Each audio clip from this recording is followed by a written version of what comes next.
If you were mentoring someone who just landed their first offense security role, what advice would you give them for leveling up quickly and for future proofing their career? Be fearless, take on as much work as you can, don't be shy about it, taking ownership on things, and not being afraid to fail. Because I know it can be cumbersome in the beginning, but that's how you learn, that's how you grow. Never be afraid to ask questions, don't feel dumb. You don't know what you don't know. Consult with senior guys, that's how you're going to learn. Because if you don't ask the question, you're not going to know and you're not going to learn it. Welcome to the Hacker's Cache, the show that decrypts the secrets of cybersecurity one bite at a time. I'm your host, Kyser Clark, and today I have a returning guest, Ryan Daub, who is an offense security analyst associate with experience in pentesting and red team engagements in the healthcare sector.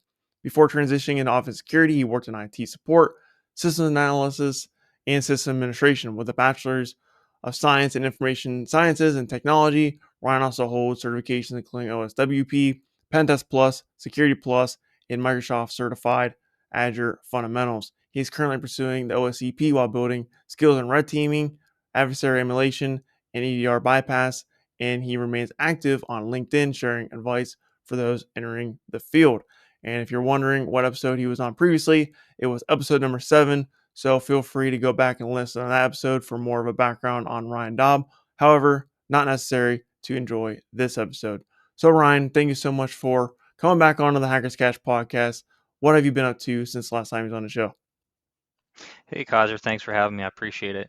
Yeah, I've been in it for a little over 2 years now, in this OffSec role, and I've been staying busy. I started out at the beginning doing some basic, external testing, and slowly transitioning to taking more leadership, and now leading some internal engagements, internal pen tests, and contributing to red team operations. So, yeah, I've gained a lot of experience and come a long way in just a couple years.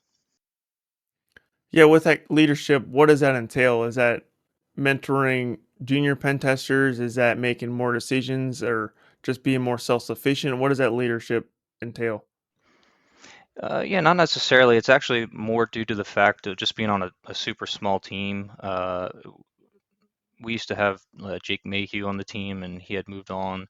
So there was a time period actually where I was by myself. I was the solo guy until we were able to bring on actually another guest that you had on, Nate Rice. So I had a lot on my shoulders, and I mean, all good. It helped me grow and learn a lot. So I just, during that time period, I was able to take on a lot of ownership with some of the stuff going on internally for us. So it's just you and Nathan on the team now? Correct. Yep. Just two of us. We do all the testing internationally. We do external testing, coordinating third-party testing. We do internal pen testing, internal red team engagements, and we're going to hopefully expand even more and start doing some mobile in the future. And yeah, we're doing it internationally because the hospital chain that we work for, they're international. So we're going to be doing some international testing coming up as well. So yeah, we got our hands full. That's for sure. Yeah, one thing I'm wondering is you just mentioned that you do some external pen testing, like you bring in external consultants for compliance reasons. I remember we talked about that on episode 7. And one thing that I'm thinking about is when you bring in these external consultants, when they find things that you don't find, like how does that make you feel? Because like I feel like for me, like it would be like an ego thing. I would be like, dude, what am I doing? Like, how did I not find that? Like that would make me mad. Like, but at the same time, it would make me get better. So how do you look at it when that kind of situation happens? I would say the latter, actually. We just take it back as a learning experience. That actually did happen in an engagement this year. So we just kind of took it back and improved our tradecraft and tooling to end up improving our external attack surface. So we really just took it as a learning opportunity, because we're all here to help each other and get better. So I more view it that way. Yeah, that's true. You don't know what you don't know, Hmm. and you definitely learn a lot from other pen testers, which is half the reason why I started this show because I learned a lot from you guys, from the guests that I bring on, and then I learn a lot from my coworkers. I'm like, they find stuff and they share their findings, and I'm like, huh, I didn't even know that was a thing. So always, always looking to improve. And you're right, that is the mentality you have to take. But I still think part of me would be like, man, why didn't I find that? If it, you know what I mean? So, but I mean, I think it's okay to have that thought, but as long as you don't like let that part eat you up, and then you actually switch it back to like, oh yeah, this is a learning opportunity, then I think it's probably the healthiest way you can go about it. Absolutely. All right, Ryan, let's go ahead and do security Mad Libs. For those who are new to the show, security Mad Libs is a fun little section of the podcast that I do here on the Hackers Cash podcast. And I'm going to ask Ryan 5 fill in the blank questions related to cybersecurity. And if he answers all 5 questions in 5 seconds, he'll get a bonus 6 Mad Lib not related to cybersecurity. So, Ryan, are you ready? I guess so. Let's do it. He didn't pass the last time he was on. Hopefully, he can get it this time. I'm rooting for him. Your time will start as soon as I stop asking the first question. Ryan, the wildest phishing email I've seen tried to what? Get my credentials. If I were a hacker alias, my name would be Just a little bit. the cybersecurity conference I'd never skip is B-sides. my go-to icebreaker at tech meetups is Sports. the most underrated cert in cybersecurity is Uh, uh,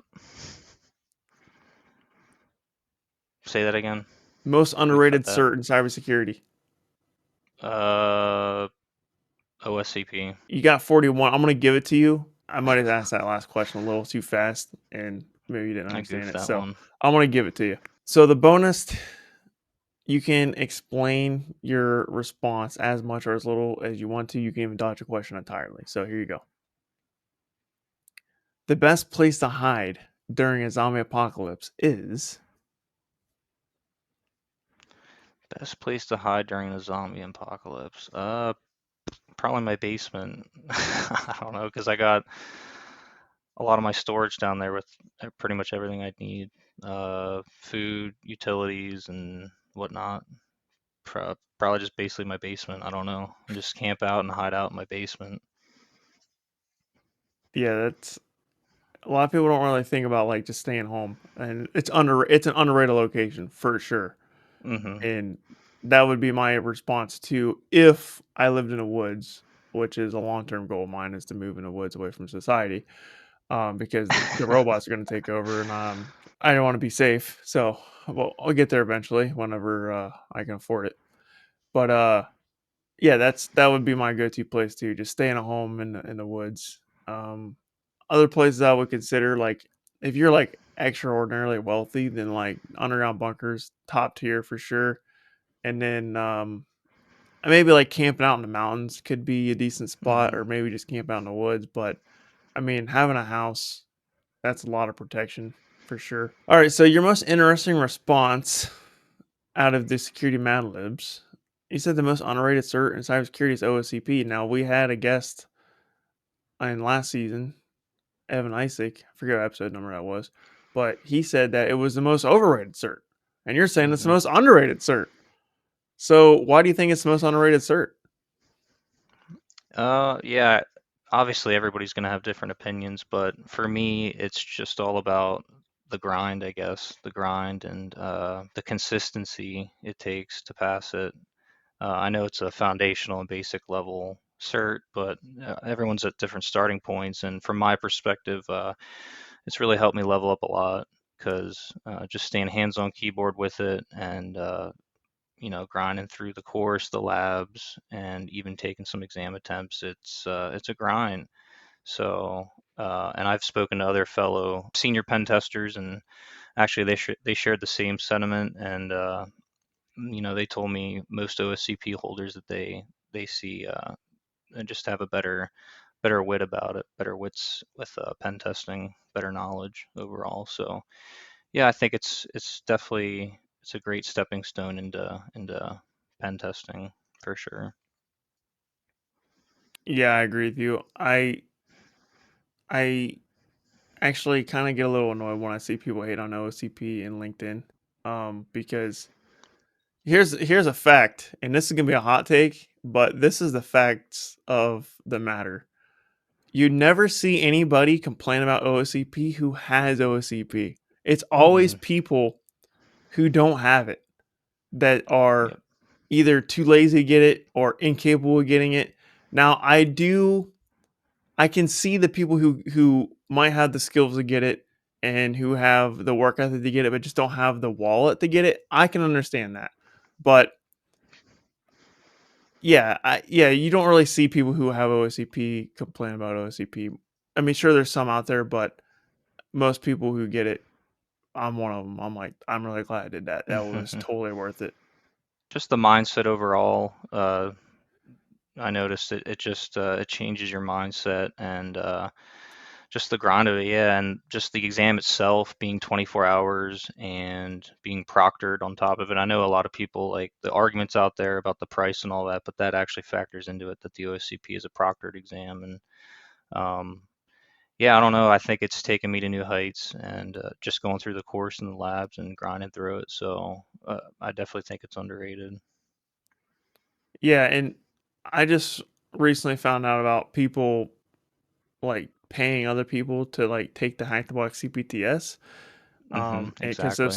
hack Yep. the box those hack the box certifications aren't proctored, and you can hmm totally get away with that. And I mean, I recently did the try hack me SAL1, and all they asked me for was a picture of my ID. Like I could have easily just sent someone a picture of my ID and to like, yep, go ahead and take the exam for me, you know. So I'm a big fan of proctoring. I know some people are like, oh, I don't like them being watching me, but I mean, at the end of the day, it's the only way you can like really prove that the person actually did it. And there's no denying. It's an hmm undisputable proof that you did the thing, right? Because someone watched you for the full 24 hours. Like, so, like I said, there's other certs that it happens. I'm not saying that everyone's out there doing it. And I'm not telling you to do it. Definitely do not do that. Do not do that. They will revoke your cert if you get caught for one. And then for two, like you're just going to be awful at interviews and you're going to get exposed. And once you get exposed, your reputation's down the drain for probably the rest of your career. To be honest with you, so just don't do that.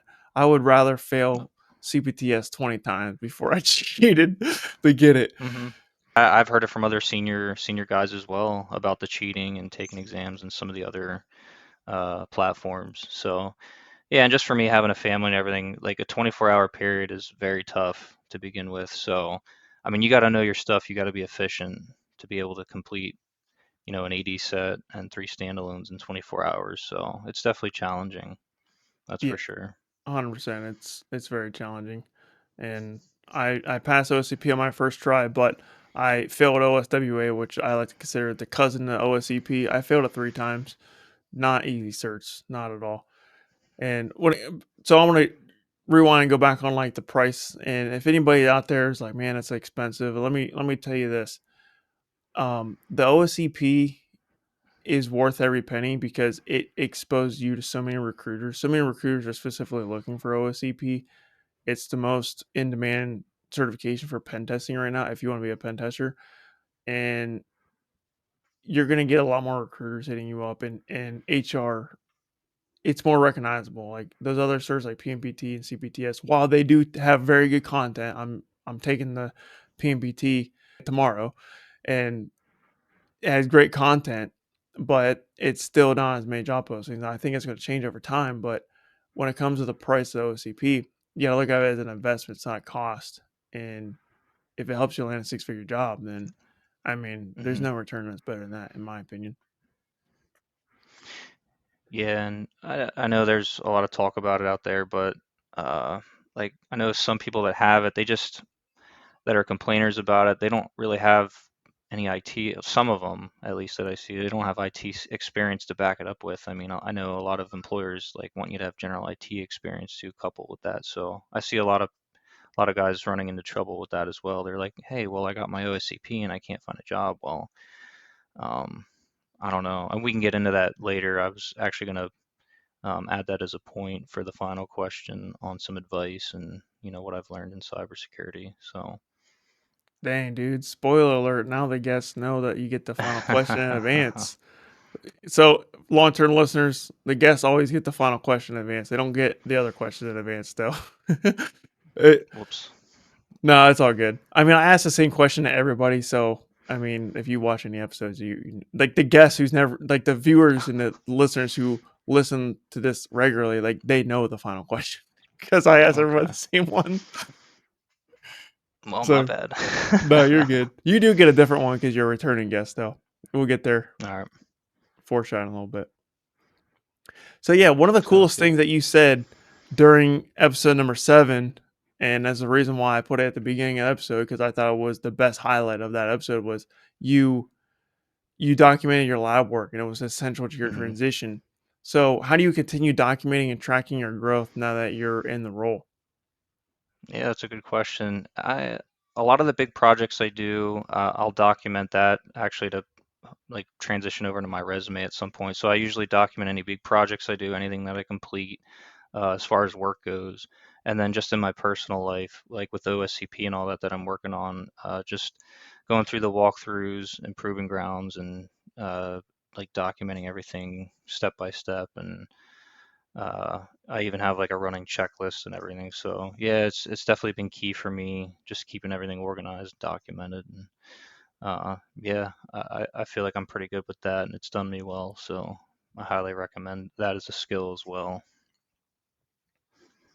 Yeah, and that reminds me that I'm going to go to Wild West Hacking Fest and I signed up for the report writing boot camp and I've written Mm, probably 100 reports at this point. But there's always room for improvement and a report is such a critical skill that really differentiates you as a pen tester. And even me who is now approaching seasoned pen tester, I don't want to call myself that because I've only been in a role for a year and a half now, but I'm getting there. Even me, like I want to learn how to write better and I want to get some other takes from other, seasoned pen testers. So yeah, documentation is a crucial skill. So, looking at your career so far, what is one area you've invested time into that paid off more than you expected? honestly, just the basics of pen testing. I try to make it a point to be hands-on keyboard, and as I said, still going through the OSCP course and like the Proving Grounds labs I've uh, transitioned to. So I just try to make it a point to just stick with the basics. And I saw one of your posts on LinkedIn before about, not feeling bad struggling through even easy boxes or like looking at hints or looking at guides because there's just always stuff that you just don't know. So it's just constantly going through those types of scenarios and just doing that, I've picked up so many new techniques and tricks along the way, and just continue to make sure I document them and have them in my arsenal for future engagements. So that's kind of how I approach it. Just yeah, staying hands on keyboard and working at the basics. I kind of compared to, I was a big wrestler back in the day in high school, so it's kind of the same mindset. You gotta go into practice and you do your basic takedowns and you work on that every day, no matter what, and you build up your skills from there. So it's the same thing, just doing hands-on keyboard, doing all the network testing at a basic level, and lateral movement skills, Privesk, all that stuff. So yeah, just staying consistent. That's a good analogy with the wrestling. And I said something similar. I used to play basketball, and I made the analogy that the fundamentals is like doing your Hmm. layups. Like even the pro Yep. players in the NBA, they practice their layups, they practice their free throws every single day. Like there Yep. is no such thing Exactly. as overdoing the fundamentals. So, I mean, at a point you do want to move on, but you still also want to go back and revisit them. And a lot of times when you start doing the advanced stuff, you're automatically going to revisit them. So it's critical that you know those fundamentals like the back of your hand. So you're doing your OSCP now, and I know before the recording you told me that you like to think ahead, but it's you know you're trying after the OSCP, you got some things lined up. So what do you Hmm. plan on doing to level up your career after the OSCP once you get that knocked out? Definitely continuing with the red teaming side of things. Definitely probably the CRTO course. That's probably going to be the next one lined up. Um, Because I think we discussed it a little bit before. That's not just the natural progression in our field, going from pen testing to red teaming. So probably just checking out a couple of those courses. And I was fortunate enough I got to go to Spectre Ops' adversary tactics course, so that was a great experience. I went out to Virginia for like 4 days and took that course. It really opened up my eyes, and even though I'm trying to get to that point and going in there, like I didn't have a lot of red teaming knowledge. It's just like anything else. You got to start somewhere, and even if you feel uncomfortable with it, you just got to take the risk, take chances, and not feel stupid. Just ask the questions, and then I just come back with just little things here and there, and then you just build from there, like just little techniques, or like, oh, I didn't know that, or well, maybe I should look at this, or maybe I should think about it this way. Even just mindset or approach. So it's just yeah, continuing at it and hopefully get into the red team side of things. Yeah, you're right. That is a natural progression if you want to keep leveling up those your hacking skills. That's one thing now shooting for is go to red teaming as well. And yeah, CRTO is definitely on my radar as well because a lot of people have it and they say it.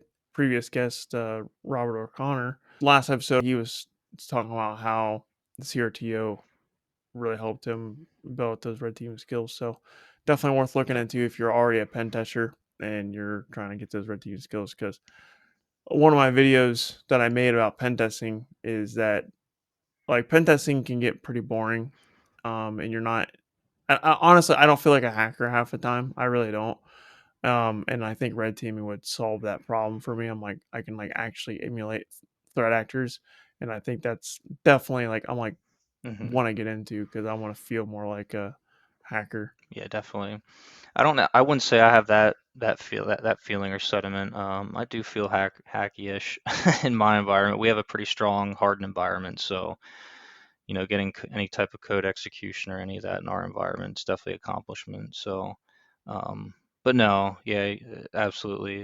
It's red teaming is the next step, and yeah, we'll see. I'm just taking it day by day, and just building my foundational skills, and like I said, staying hands-on keyboard as much as I can, and building those skills, and hopefully I can get to that point.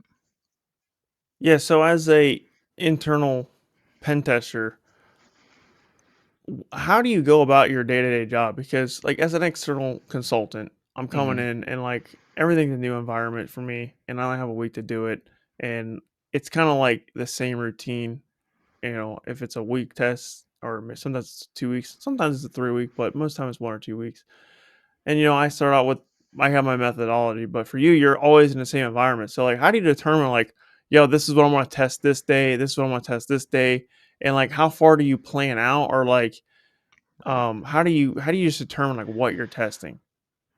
Yeah. Well, first off, we have to do some compliance testing, like PCI specifically. So those are definitely on the books. And anytime we acquire any other hospitals, we typically bring them into the fold. So those are always prioritized, like the compliance-based ones, and obviously the third-party one that we have to do for compliance purposes. But coming up here, I like Nate Rice. We onboarded him recently, and I like his idea where we're going to start rotating, quarterly tests in some fashion, whether that's pen tests, red team engagements, whatever, external engagements, and just picking a different scope or picking a different environment. Like we have international locations, so we can always mix it up.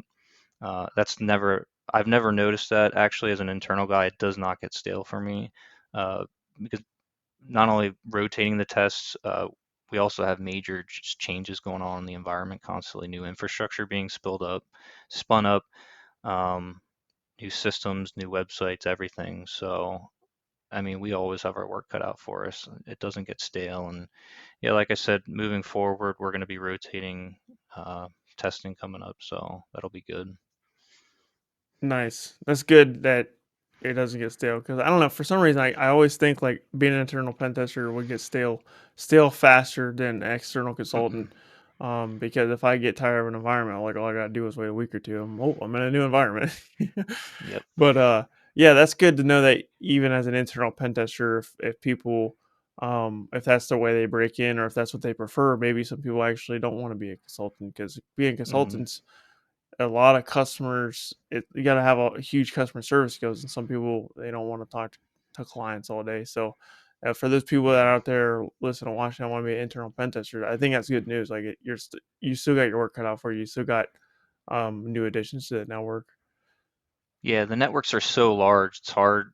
I mean, it's hard to cover a whole network. So that's what we're going to do is start splitting it up and targeting specific subnets, or like I said, targeting a specific hospital that we acquired or an international location, and just keeping it interesting like that. So I don't get stale at all, that's for sure. And then just as an internal guy, the other side of it is just more like admin type work too that we have to do, and maintaining our infrastructure and things of that nature, keeping up our tooling and whatnot. So we're always busy. Yeah, that's interesting. And you mentioned acquiring other hospitals, and Hmm. I mean that's in a way that's kind of like an external test because like it's a whole new environment that Exactly. you've never seen before. Hmm. So yeah, Hmm. that's really cool that you get those opportunities. Yep, exactly. If you were mentoring someone who just landed their first offense security role, what advice would you give them for leveling up quickly and for future proofing their career? Be fearless. Take on as much work as you can. Don't be shy about it. Don't be afraid of failure.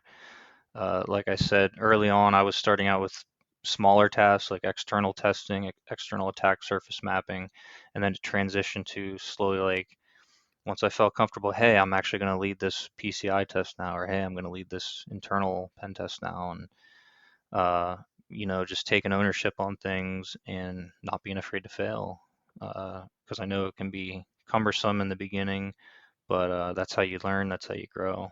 So that would be my first recommendation. And second is always just ask a lot of questions. Just never be afraid to ask questions. Don't feel dumb, because you don't know what you don't know. So I always consult with senior guys. I'm always good about that, and just seeking advice, whether it's like mindset or technical questions. Just always seek advice, and don't be afraid to ask questions. That's how you're going to learn. Because if you don't ask the question, you're not going to know and you're not going to learn it. So those are my two key pieces of advice. That's great wisdom there. And yeah, I totally agree with you, especially the part where you said just take on as much work as you can because if you get more exposure Hmm. to different areas, then you're going to learn a lot more and then you're also going to you're going to figure out what you like the most and then when you find something you like just like apply the hacker mindset to it, exploit that and you're not going to get bored if you keep doing the things that you enjoy doing. Exactly. Yep. And volunteering helps a lot too. I mean, when that's been helpful for me in my role. Like, hey, we need someone to do a night pen test, or hey, we need someone to do two pen tests in the same week, and you need to put in an extra 20 hours. Or hey, we need someone to do an IoT pen test. Those are three things that I volunteered for that really helped me out in my career and helped me level up. Yeah, because then you build off those experiences. Like I remember the first like PCI pen test I led. Um, I did good things, had good finds, but I was getting gobbled up by EDR and like all the other defenses and stuff. And you go back to the drawing table then, and you just learn from those experience. And now I'm improving upon that, and I'm able to get by some of those defenses. And it's a slow process, and I guess I would add patience. Just have patience in your career. It's tough. There's so much to learn, and it's a long process. So you just got to continue building off the basics, and you know take on as much work you can and learn from that. Yeah, the patience is a Hmm. huge key there because I like the idea of aggressive patience, which basically means like put in the work, learn what you can today, but you're not going to see the results of that work until down the Hmm. future, right? Like you're going through Yep. OSCP now, you're putting in hundreds of hours into the labs, and the payoff isn't for another multiple months down the road, hundreds of hours down the road. So that's where the patience comes in because it will come eventually, but you have to put in the work every day and it is a career after all. And you know, careers are not short term endeavors. So things take time, and that's okay. You're gonna accomplish your goals, but sometimes they take longer than you'd like to. But that's not always a bad thing. Exactly. And I was a sports guy, so I always relate back to sports, and I think I'm just lucky in that aspect. And sports kind of helped me, like, understand the process even in offensive security here. Starting out as a young kid playing sports, you have all these goals, and like in wrestling, like I had a lot of goals, and I actually didn't reach a lot of them until like high school. So that's a long way. It's a long journey. So you just got to take that mindset and have the same mindset in OffSec. So yeah, I just take it day by day and enjoying it, and just soaking up as much as I can, just building off of each experience. Yeah, I like your sports analogy. So, like I said earlier, I played basketball. I also played football Hmm. for 10 seasons when I was in school, and Yep. it was so. I feel like I just have an unfair life advantage because like it just sports just help you as a person. So, yeah, I totally agree with you there. Yep. Absolutely. All right, Ryan. So let's move on to our final question. I know you're excited for this one. So here it is. What's one key lesson you've learned recently in cybersecurity, or if you prefer, what's a bold prediction you have for the future of the field? One thing I've learned was more, I would say, reinforcement and just learning the basics of IT. Uh, More so like, system administration. I would say those are very strong, and networking, those are very strong skills to have. And I would continue to reinforce that, and just, suggest to people to really tidy that up and be good in those areas, because it's never going away. It transitions directly into this role. Like I said, as an internal guy, it's not always about the pen testing side of things. We have a lot of infrastructure and things of that nature to maintain. So there's a lot of system administration that comes into play there, and networking and project work too. Running some of those projects. And yeah, I would suggest just staying on top of that, the basics, and make sure you understand that. Uh, It'll help you far in cybersecurity, whether you're spinning up new tools or helping integrate tools for your organization, um, optimizing tools and systems. Yeah, it comes into play, and you'll be faced with that eventually. Great advice. I have nothing to add there because the final wisdom is the final wisdom. So, Ryan, thank you so much for being on the show, providing your expertise, your insights, your opinions. And I'm sure you've helped out a lot of people today. So, where can the audience get a hold of you if they want to connect with you? LinkedIn's fine. My messages are always open, so just shoot me a message. I'm always happy to help or meet new people. So just reach out to me on LinkedIn. Yeah, I think that would be the best place. I also ran into him at B-Sides Pittsburgh. So, you're going to be at B-Sides Pittsburgh next year? I hope so. Yeah, I try to make that my yearly trip out there. So yeah, it was a good one. It was good meeting you, and I hope to see you again.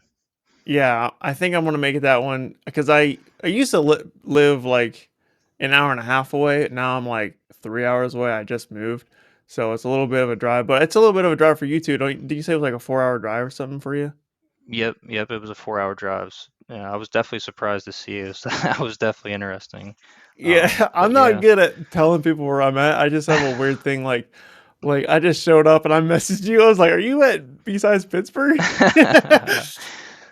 No, that's all cool. But yeah, that's probably a good thing too, not advertising it. But yeah, no, I enjoy that event. I think it's really well run. And yeah, I get to meet up with a lot of my teammates out there and former colleagues. So it's always a good time. It was definitely good seeing you out there. Yeah, man, feelings mutual. All right, audience, thank you so much for watching. Thanks for listening. If you enjoyed today's show, if you're on audio, rate the show 5 stars and share it with your friend. And if you're on YouTube, like the video and hit the subscribe button, and also share it with a friend who is trying to break into cybersecurity level with their career. Cybersecurity can be a very lonely journey, so share it and make friends. And hopefully, I see you in the next episode, audience. Until then, this is Kyser and Ryan signing off. Thank you.